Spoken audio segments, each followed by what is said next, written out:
I have a huge looming problem.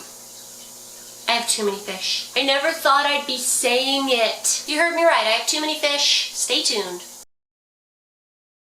Hey guys, Simply Betta here. Today I thought it'd be fun to do a fish room update, and before I hear any complaints about it, I am getting a microphone. It's one thing on the top of my to-do list is getting a microphone, so the audio will be way better, especially when I'm in my little fish room, because right now all I hear is my air pumps and some filters and echo. That's all I hear, so you guys are probably hearing way worse. Anyway, it's been a while since I did a fish room update or a fry update, and I thought it'd be fun to do one.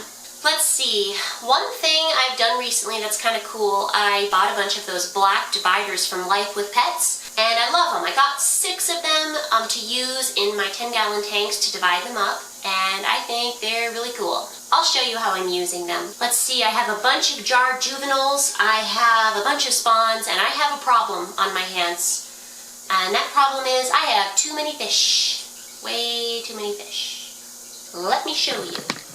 I've been pretty busy in the fish room today. I'm getting ready to go on a short trip, so I'm doing water changes. Everybody got their last meal today, and then one more water change tomorrow. And then I go. Let's start with my new dividers. Things are a little hectic. I'm still in the middle of changing waters and getting ready for my trip. This tank right here, which looks a little weird and cloudy and greenish because I'm medicating it. I'm using Life with Pets dividers that I just got recently so I could utilize some of my spare 10-gallon tanks and divide them up. I love them. You can see these fish don't exactly look the happiest. I think that's because there's been a little ick outbreak in this tank. Pretty sure this guy maybe had it, was carrying it somehow, and gave it to all the other ones. This divider's here, it's not being used in the way that Sheila from Life with Pets recommends them to be used. She recommends having substrate at the bottom. I didn't feel the need to do that because all this is doing, it's separating 2 different spawns of fish. I wouldn't really care that much if one fish slipped through because I don't have substrate at the bottom. It's not like a life or death situation. I would notice, and I just plop them back on the other side, no big deal.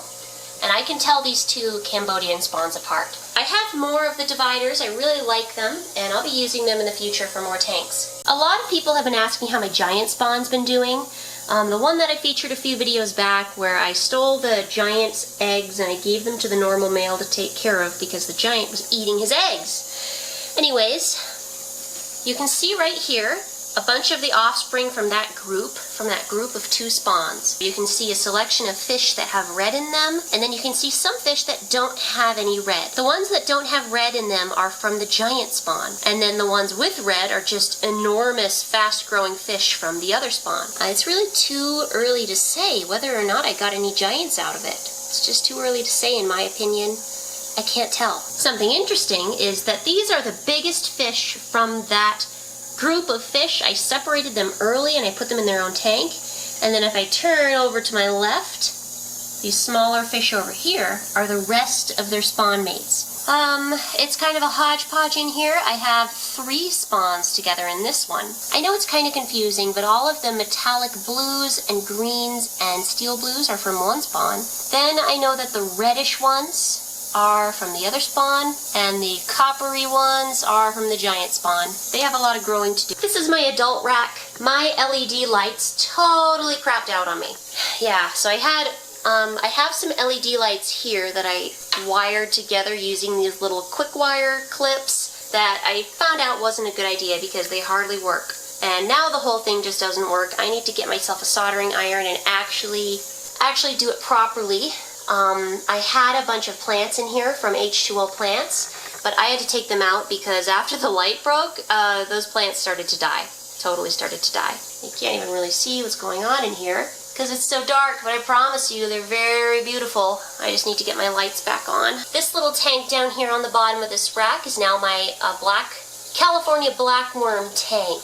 I had a crash in my culture. I lost most of my blackworms. But there's a few survivors, so they just get this little tank, I feed them, and I hope their population bounces back. It might take a while because I only have a couple little creepy globs of worms left. I'm hoping they populate for me, and I get more blackworms out of it because they're really great food. I also have scuds in that tank. Those are pretty new too. These plastic containers are where I culture my grindle worms. And I have 3 containers. I used to only have 2, but now I need 3. I made a new one.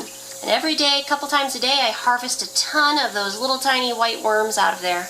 Let's get a nice little peek. All I have to do is pull up this lid and look at all those great worms on the bottom. I'll take a nice little fingerful. I know I'm gross, I don't care. Worms don't bug me. I can touch worms all day long. There you go, guys.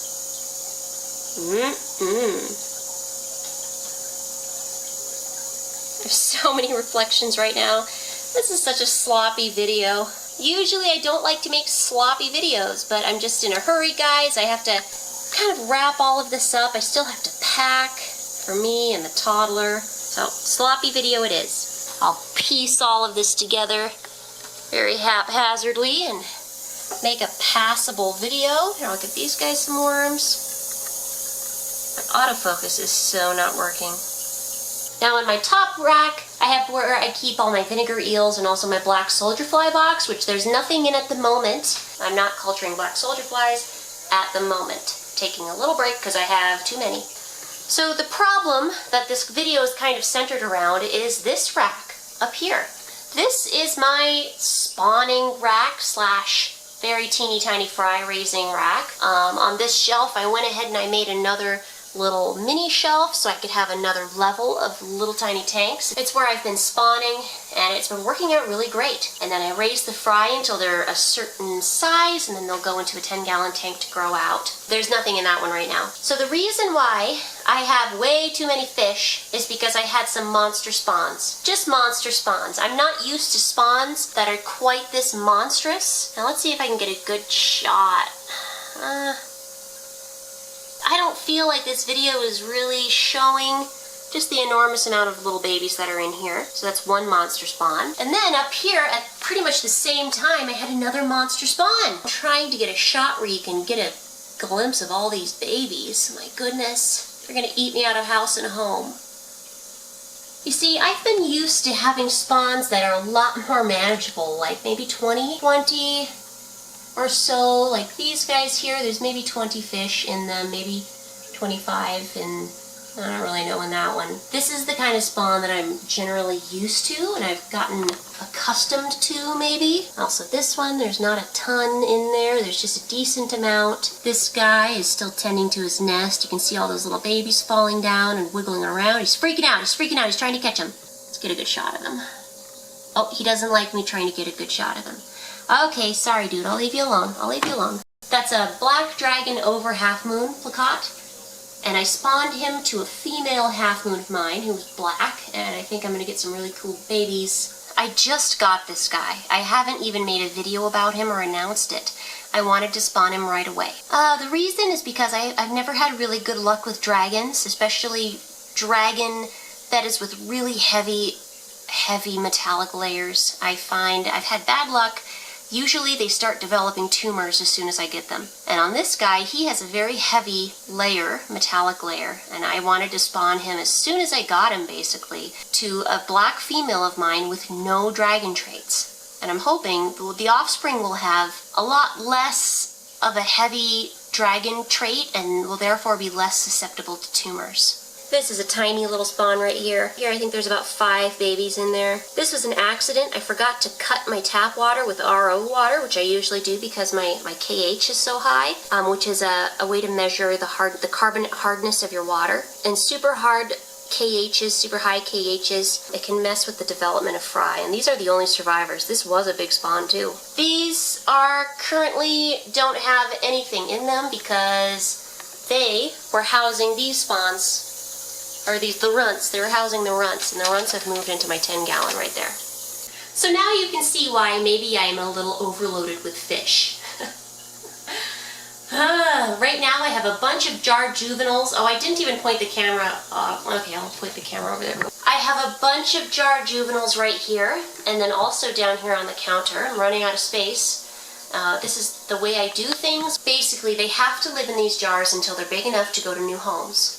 A bunch of these, I think, are maybe about 2 weeks away from me feeling comfortable leaving them at the pet store.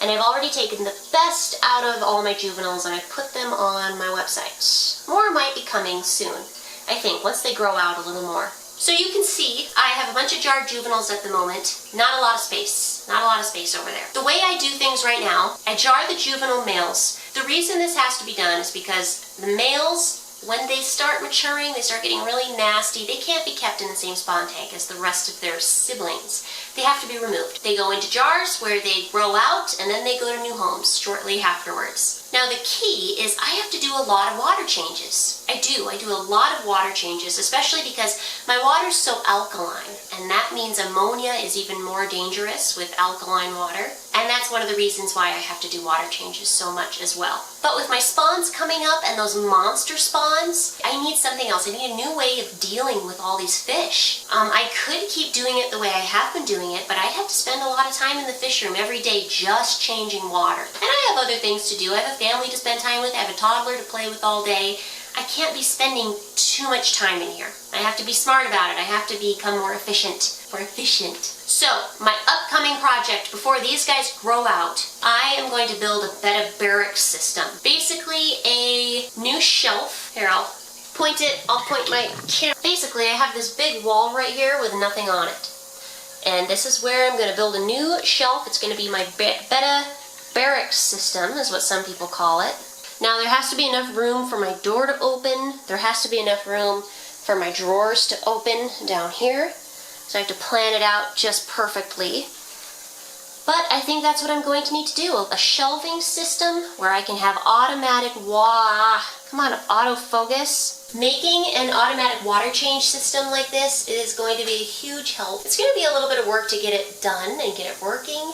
But it'd be great. With the press of a button, I could be changing water every single day and the dirty water would be going right into the sink. It'd be super easy. I just have to make the time to do it and plan it out, which can be hard because I'm also taking care of a family. Thank you. And making videos every week. Well, mostly every week. So there it is, guys. Just a super quick, kind of sloppy update, but whatever. I appreciate all you guys watching and following along. I'm kind of excited to get this new water change system going. It's going to save me some time. Now, I love spending time in the fish room. Don't get me wrong, it's like my favorite place in the whole house, but I need to make sure it doesn't get out of control. Thanks for watching, guys. I'm going on a nice little trip, and I will see you guys later.